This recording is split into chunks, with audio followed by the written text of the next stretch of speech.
Olá, esta será uma breve aula de introdução à vida de uma ferramenta de corte. Eu sou o Lucas Furtado Imisch, acadêmico do curso de Engenharia Mecânica na UESC Joaçaba, atualmente na sexta fase. Esse é um trabalho da matéria de processos de usinagem. Primeiramente, estabelecendo o conceito de vida de ferramenta de corte, segundo Ferrarese, a vida da ferramenta é o tempo em que a mesma trabalha efetivamente sem perder o corte ou até que se atinja um critério de fim de vida previamente estabelecido. Santos e Salles citam o fim da vida da ferramenta de corte definido pelo grau de desgaste previamente estabelecido, que dependerá de vários fatores, como receio da quebra da cunha de corte, altas temperaturas na interface entre cavaco e ferramenta, aumento na dimensão de rebarba e outros.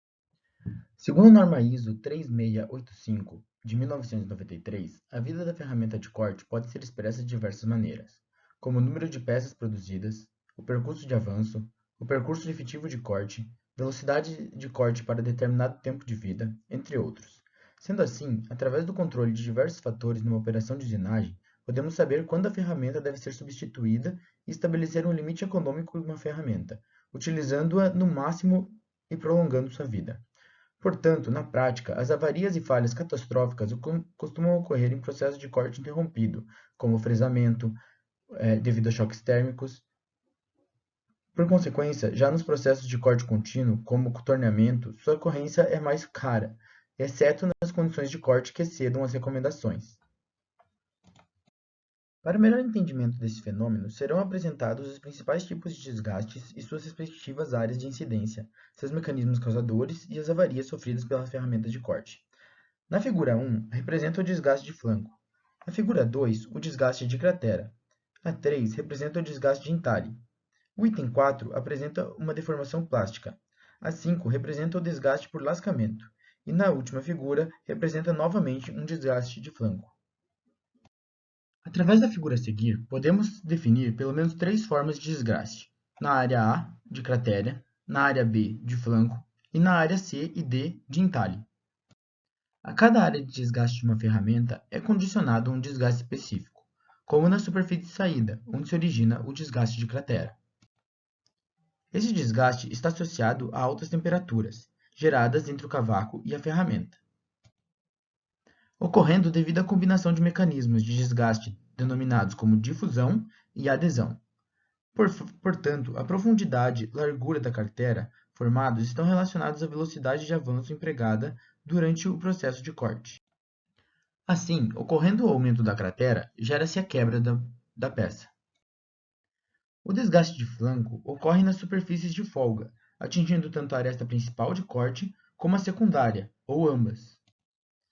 Quando atinge a aresta principal de corte, resulta no aumento das temperaturas e forças envolvidas no corte, podendo causar vibrações tanto na ferramenta como na peça. Já na aresta secundária de corte, da qual dependem do controle dimensional e a qualidade do acabamento superficial de uma peça, um desgaste excessivo resulta numa superfície mal acabada e peças fora da especificação.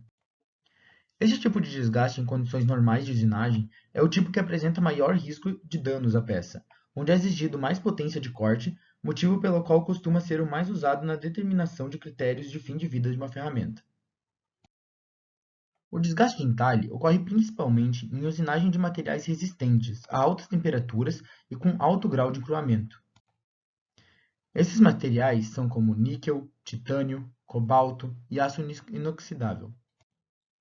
Nas regiões onde acontece esse tipo de desgaste, as condições de escorregamento prevalecem e o mecanismo de desgaste envolve abrasão e transferência de materiais, e eles são bastante influenciados por interações com a atmosfera.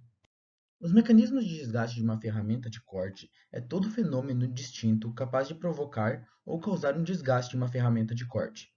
Em condições normais de corte, uma das formas de desgaste apresentadas na figura a seguir irá prevalecer e se desenvolver por vários mecanismos.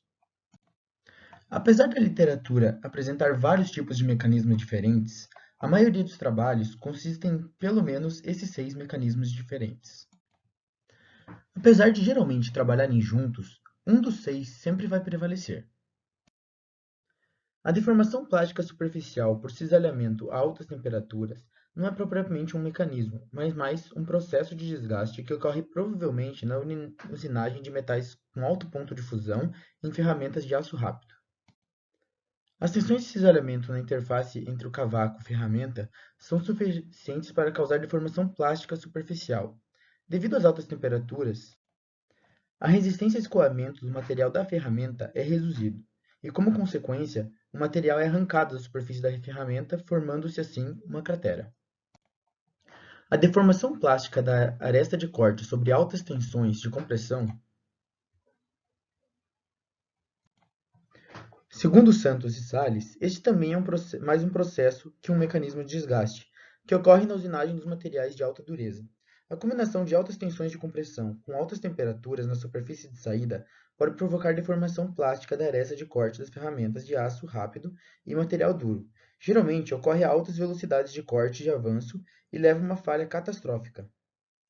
O desgaste difuso. O processo de fusão é um fenômeno microscópico ativado pela temperatura na zona de corte. É um processo característico das altas velocidades responsável pelo desgaste de cratera.